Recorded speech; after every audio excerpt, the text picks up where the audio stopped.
নমস্কার বন্ধুরা, সবাই কেমন আছো? আজকে রান্না করব মুরগির মাংসের কোরমা। পপির চ্যানেলে প্লিজ সবাই সাবস্ক্রাইব করে দিও। আমি এখানে নতুন, কীভাবে রান্না করি দেখো। বাসায় রান্না করি তো, তার জন্য তোমাদের কাছেও শেয়ার করি। প্রথমে পেঁয়াজগুলো ভেজে নেব, এটা বেরেস্তা করব। প্রথমে আমি পেঁয়াজ কাইটা নিছি, কাইটা রাইখা দিছি 6টার মতো। আপনারা পরিমাণ মতো নিয়েন। লাল লাল হয়ে গেছে, এখন এগুলা নামায়া নেব। তারপর পেঁয়াজ আর মাংসগুলা প্রথমে আমি এগুলা কাইটা রাইখা দিছি। এখানে 1 কেজির উপরে মাংস আছে। তারপর কড়াইতে তেল দিছি, 4টার মতো দারচিনি দিয়ে দিছি। তারপর দিয়ে দিব পেঁয়াজ কুচি।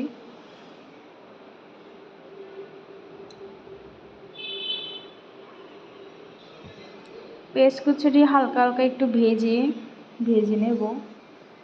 তারপর দিয়ে দিব আদা রসুন বাটা, এটা আমি আগেই ব্লেন্ডার করে রাখছি। তারপর হলুদের গুঁড়া দিয়ে দেব, জিরা আর কাঁচামরিচ এগুলো ব্লেন্ডার করে রাইখা দিছি আগে, এগুলো দিয়ে দিছি। মরিচের গুঁড়া আগে দিয়ে দিছি, ওইটা ভিডিওতে দেই নাই। তারপর মাংসগুলো দিয়ে দেব, একটু লাড়া দিয়ে ঢাকনা দিয়ে দেব। এখন আমি একটা স্পেশাল মিক্স রেডি করব।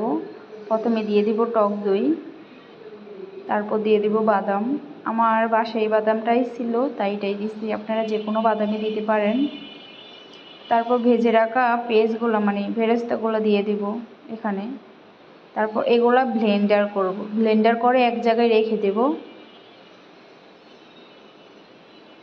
আমি এই ফাঁকে মাংসের একটু লাড়া দিয়ে নিই, দেখি ভালোভাবে সিদ্ধ হয়েছে নি।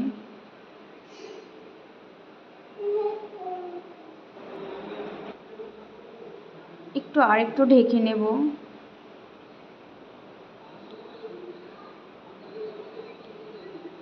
তারপর একটু আগে যেটা করলাম, টক দই, বাদাম, ফেরেস্তা, ওইগুলো দিয়ে দিব মিশ্রণটা।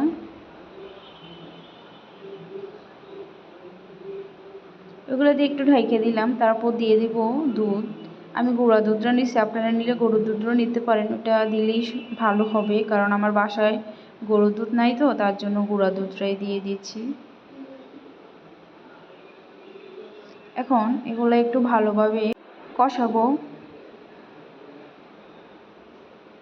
স্বাদ মতো লবণ দিয়ে দেব। কাঁচামরিচ আমি আগে দিয়ে লাইছি, আপনাকে ওইটাও ভিডিও করি নাই কেন। আপনারাও কাঁচামরিচটা দিন, তাহলে একটা ভালো ফ্লেভার আসবে।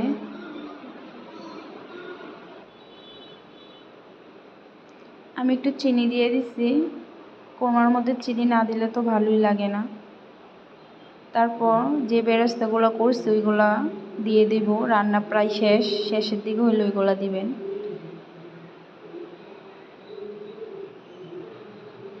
আর আমি এখানে নতুন, আমি জানি না আমার ভয়েস, আমি নতুন দিই তো, তার জন্য কেমন বাজে লাগে। আমার চ্যানেলটা একটু সাবস্ক্রাইব করে দিই।